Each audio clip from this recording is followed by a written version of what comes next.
All right. Well, great. Well, you guys, thank you so much for joining me for another Palms Up. Palms Up during the pandemic. And the reason I've named this series that is because that is the yoga. It's one of the mudras for staving off fear. And I feel like when we make decisions in a place of fear, we're not making the best decisions. So I want us to talk about what are some good decisions we can make right now. So I'm so excited to have Diana come and join me. So hi, Diana, please introduce yourself. Hi, Kim. Thanks for having me. You're welcome. Yeah, my name is Diana Parra, and I'm the founder and CEO of Acros Leadership International. I am a high performance and leadership coach for women, entrepreneurs, and professional women. And I focus a lot on emotional intelligence and communication. Awesome. Yeah. Thank you so much. And yeah, I really wanted to talk to you, especially as you are a coach, especially with the leadership. And gosh knows, leadership itself is all about adjusting to impacts and changes, right? Absolutely. So how has this recent pandemic and all the changes that have occurred around it, how has it impacted you? Well, I think I think that the most important thing is, and I don't know, I mean, I think it impacts all of us, but I think the focus that we need to have right now is on our mindset, right? And how we are, the thoughts that we are allowing ourselves to have, because whatever the thoughts will kind of lead to how we feel, to the emotion. So I think that's very important, because with so many, I mean, everything that we hear in the news it's most of it is negative right now. It's very easy for us to start focusing on the negative, right? And start to go down that path, which if we start thinking that having those thoughts, then we start feeling that way. And so when we feel that way, we're going to behave a certain way, right? Right. So Absolutely. I think that right now, for me anyway, I'm being very vigilant about my my thoughts. I'm also being very vigilant about what I allow myself to, the things that I'm exposed to. So for example, the news, yes, it's important to stay, abreast of what's going on. But I think for me, like I'll watch, kind of like headlines, not right when I wake up, but later in the morning. And then later in the afternoon, not close to bedtime, Right. And so kind of just to keep abreast, like I said, of what's going on. And then kind of like, okay, I know, like I'm up to date, on the latest news. But now let me focus on these other things, let me focus on work. We're all home with our family, so let me focus on time with my family. I look for things that make me feel good. So I love music anyway, so I'm always playing music in my office, in my home office, but doing some of that, dancing in the shower, whatever it takes, exercising, I'm keeping up with my, I do yoga. So I do yoga, I go for walks. So I think, it's interesting because I kind of feel that in a way, and by no means am I diminishing what's happening. It is on a large scale. It will have, a huge impact on the entire world. But I think we as individuals do have some control as to how this will impact us. Gotcha. If that makes sense. That does make sense. On a personal level, Yeah. I like what you were talking about. I love thinking influences behavior, because that is so true. Yeah. And then, so when you're, and I love what you say also about limiting the news. I find it hard to find that balance between just enough news and OMG, now I'm going to go jump out a window. Right, yeah. Where's that happy medium? So, but I love what you're saying about the times of day, because if you read about stuff late at night, right before you go to bed, it's like, terror, scary, Right. cancellations. How are you Yeah. going to sleep? Yeah. Yeah. And, I've had that practice even before the coronavirus Mhm. situation. And that's the other thing that I wanted to say is the Yeah. language that we use is very important right now. Yes. So, I choose to say, and instead of like the coronavirus crisis, it's the coronavirus situation, you Ooh, know. that's So good. I'm aware of, that again, that it's on a large scale, but it feels very different to say the coronavirus crises versus the coronavirus situation, right? Yes. Oh, that's So even the language that we use is really important right now. yeah. You can say, home, being forced to stay home, or you can say, I am taking a personal development sabbatical, Yeah, there we right? go. Right, right. So, yeah, I think that's so important because they both yeah, look the same. Forced to stay at home looks the same as personal right, development sabbatical, right, but the approach is different. Like nobody wants to be like forced to stay at home, that sounds right. like house arrest or something. But Yeah, sabbatical, yeah, who wouldn't want that? It's right. like, oh wow. So, Yeah, I think yeah. that's huge with language. Very, Mm-hmm. very cool. Yeah. Um, so what do you think, that we can learn from all this, from the changes that you've seen um, happening both professionally and personally, like schools are closed and cancellations and the way we're meeting now. Um, Yeah. but what do you think might be a few things that we might learn from this? Well, there's certainly a lot that we are learning and will learn by the time this is all over and done with. Yeah. I think we're definitely, well, let me put it this way. I think we're learning a lot about ourselves. And I said this to you earlier, like about ourselves as individuals. We're Yeah. also learning about the collective. Yeah. We're learning about,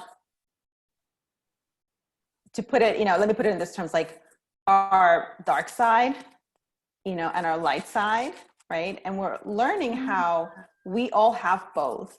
I think there's a lot of times like these, we tend to, myself included, we tend to judge, we tend to blame, we tend to point fingers, but ultimately the reality is that every individual has both, right? And it depends on certain situations will trigger that dark side in us, whether that's again going to that place of I'm going to blame everybody else or somebody else, I'm going to point the finger, I'm going to judge, I'm going to criticize.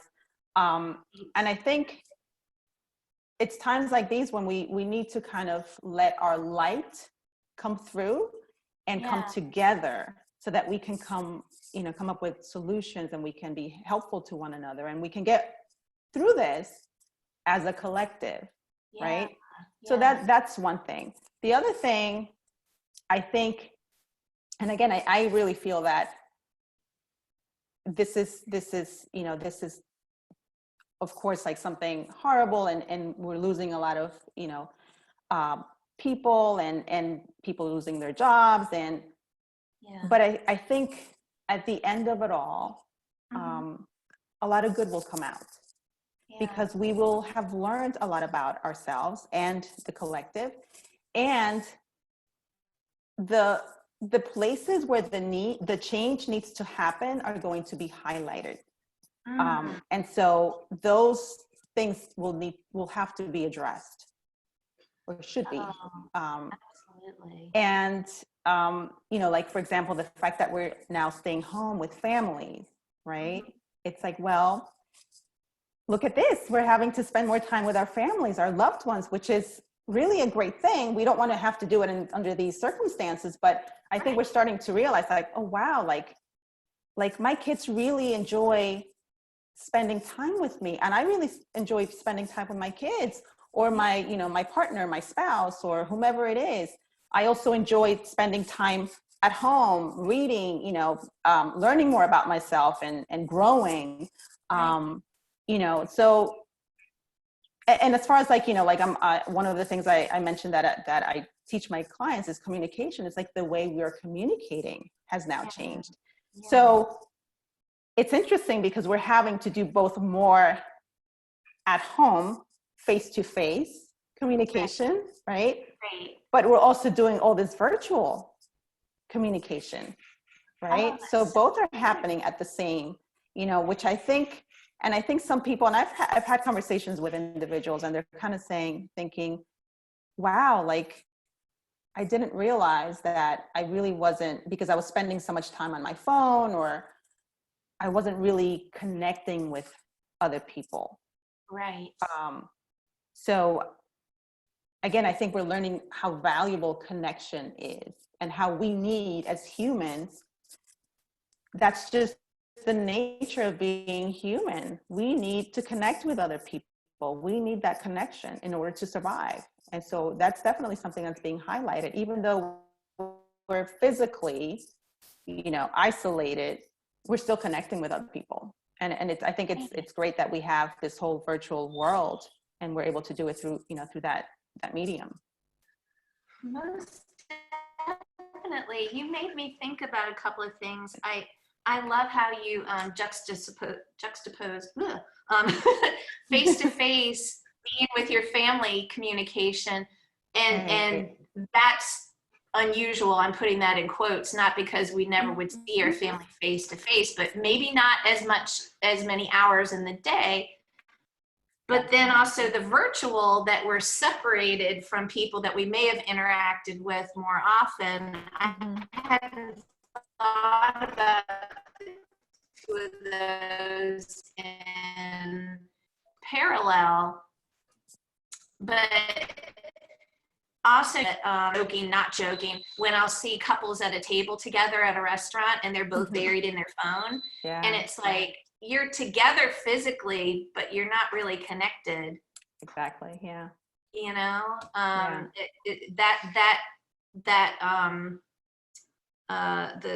The communication is more important than ever, but the way that we're being forced to, or let me change my language, the way that we're being challenged to change, our ways. Yeah. Is kind of interesting and kind of cool. I've been to a couple of networking meetings recently, and they've all changed to being virtual. And at first, candidly, I was like, oh, well, this is going to suck, because I always look forward to seeing people in person. And actually, they've been kind of cool, because in some cases, you can get together with people who are far away. Like, for instance, we're in different states. And how wonderful and magical it is that we can use this technology to connect like this. Whereas before it was a phone call, or, it's so lovely to be able to have this as an option and to do this. It's like, well, dang it, why don't we do this more often? I think we will. Yeah. And I think in some ways we are, I think we're connecting more. Right. In some ways, even though we're not physically, close, in physical, closeness, because, I've had, for example, I have a group of, girlfriends from college, and we get together once a year, and, we go somewhere fun and we connect that way. And we're constantly, not constantly, but we text and, check in on like that. But now they, one of them came up with the idea, it's like, oh, let's do like a Zoom call, like every 2 weeks, and so it's like, that wasn't happening before, so it's like, we're kind of connecting a lot more. And I know like families are doing the same, or having to do the same, or choosing to do the same with relatives who are, far away in another state or another country. So it's, I think, again, it's what we choose to focus on.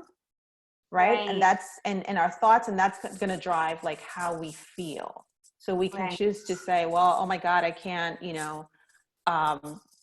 I can't go, I can't go to work, or I can't go to, wherever, whatever place. Or Right. it's like, oh, this is great. Like I now see, my mom who is in wherever, another state, another country a lot more, and we Yes. connect, or my Yeah. friends, or, and I think I think that's a very positive thing.